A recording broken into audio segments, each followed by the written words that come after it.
Có nhiều vị bánh bông lan ngon lắm. Từ từ mình sẽ chia sẻ lên cho cô bác anh chị. Nếu như cô bác anh chị thích cái vị nào thì mình làm vị đó cho gia đình mình thưởng thức nha. Ở đây mình chuẩn bị một lon dứa. Mình xài dứa đóng hộp, dứa hay là khóm á. Mình đi cắt sẵn mấy miếng khóm này. Mình cắt ra làm hai thôi. Mình kêu trái này là trái khóm. Có nhiều người thì kêu trái dứa, rồi kêu trái thơm nữa. Nhưng mà mình không có phân biệt được cái trái khóm với trái dứa nó khác chỗ nào. Mình thấy ăn nó cũng giống nhau. Mình cắt thêm 2 miếng để mình trộn chung với bột. Cắt ra từ miếng nhỏ nhỏ đó. Cắt ra miếng nhỏ nhỏ vậy nè. Để bên này luôn, để trong dĩa này luôn. Mình sẽ cho 5 cái trứng gà vô tô. Trứng này á, mỗi một trứng là 57g, mình tính cả vỏ luôn.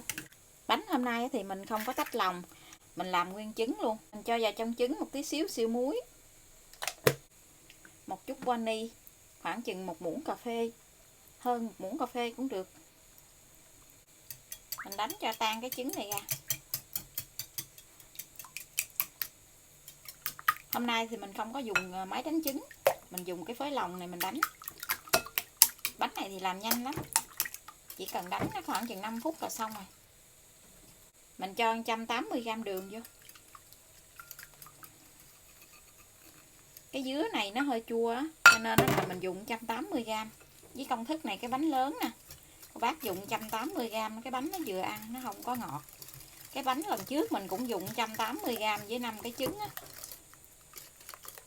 Cái bánh ăn nó vừa lắm chứ không có ngọt.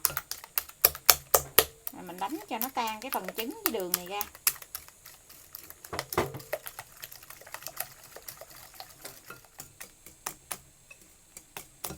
Cô bác anh chị đánh khi nào cái trứng của mình nó nhạt hơn cái lúc trứng ban đầu là được nha.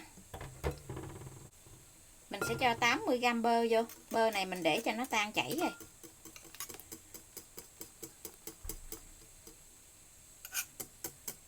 Mình trộn cho bơ này nó đều lại.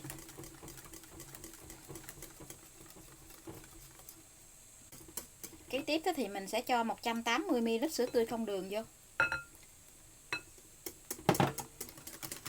Mình cũng trộn lên cho nó đều lại luôn. Sau cùng thì mình sẽ cho 6g bột baking powder. Mình cho vào trong 330g bột mì số 8.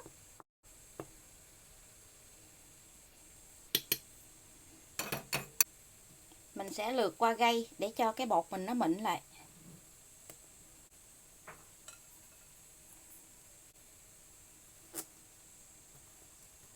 Mình chia ra làm 2 lần để mình trộn cho cái bột này nó đều lại á.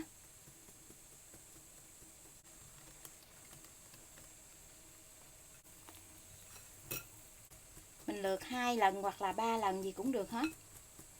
Để cô bác anh chị dùng cái phới lòng á, mình trộn cho nó hết cái bột khô là được. Trộn hết bột khô rồi mình sẽ dùng cái muỗng mình vét từ bên dưới lên vậy nè. Để coi cái bột của mình nó còn động ở bên dưới không á. Như vậy là được nha. Cái khóm mình cắt nhỏ nhỏ nè, mình sẽ cho nửa muỗng bột mì vô. Bột mì số 8 á, mình cho nửa muỗng vô, mình trộn để cho nó đều. Để mình cho vào trong cái phần bột này á, cái khóm của mình nó không có bị chìm á. Cái này nó nặng, nó cũng có thể là nó chìm á. Mình cho tí xíu bột vô gì thì nó sẽ nhẹ hơn. Rồi mình cho hết vào trong cái thau bột nha.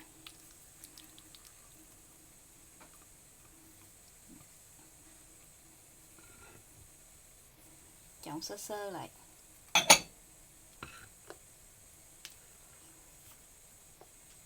Hôm nay thì mình sẽ nướng cái khuôn đáy gời 18. Mình sẽ cho một tí xíu đường hạt xuống dưới cái khuôn. Đường hạt lớn vậy nè. Mình cho một lớp mỏng ở dưới khuôn thôi.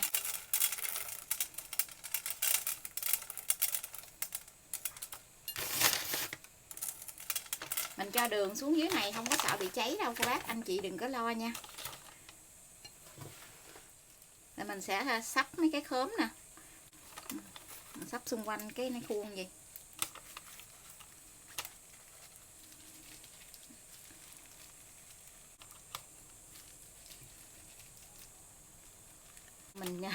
Mình làm nhiêu đây là nó vừa luôn nè.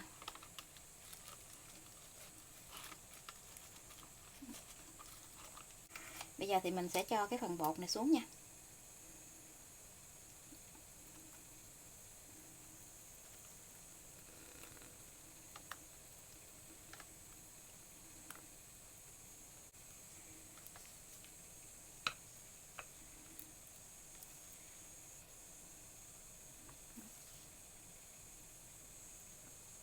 Giờ thì mình sẽ cho vào lò nướng luôn nha.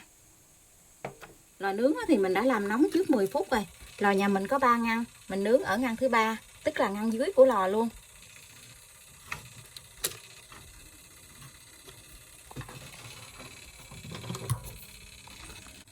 Mình nướng ở nhiệt độ là 145 độ C. Mở 2 lửa, tức là 2 thanh nhiệt, lửa trên và lửa dưới. Thời gian mình nướng là 55 phút, không cần mở quạt. Cô bác cam nhiệt độ nóng của lò nhà mình nha. Mỗi một cái lò nướng thì nhiệt độ nóng nó khác nhau á. Cái bánh mình nó nở lên rất là cao luôn rồi nè. Tại vì cái khuôn của mình nó nhỏ cho nên nó là mình để cái giấy lên cao thiệt là cao luôn. Cho nên cái bánh của mình nó cũng nở theo cái miếng giấy kìa. Chứ nãy mình để cái giấy nó thấp là cái bánh mình nó bị tràn ra. Bánh mình đã nướng xong rồi. Bây giờ thì mình hé cửa lò ra, mình để cái bánh ở trong lò thêm 3 phút nữa thì mình hãy lấy ra nha.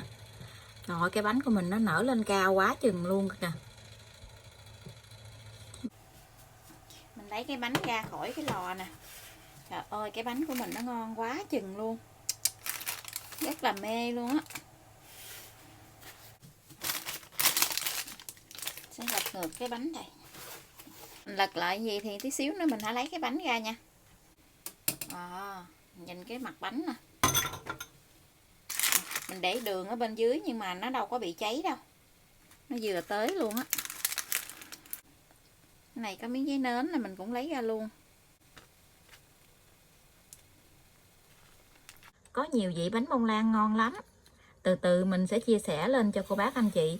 Nếu như cô bác anh chị thích cái vị nào thì mình làm vị đó cho gia đình mình thưởng thức nha. Cái bánh nào mình làm thấy nó cũng dễ hết trơn á. Mình lật lại cái mặt bánh nè, mình để nãy giờ mà nó không có bị thắt eo nè, không có bị lõm mặt xuống luôn. Mình cắt ra từ miếng nhỏ nhỏ luôn, để ngày mai mình đem về trong công ty á, mời cô bác anh chị trong công ty á. Trời ơi, cái bánh nó mềm. Cái công thức này làm cái bánh nó bự quá chừng luôn.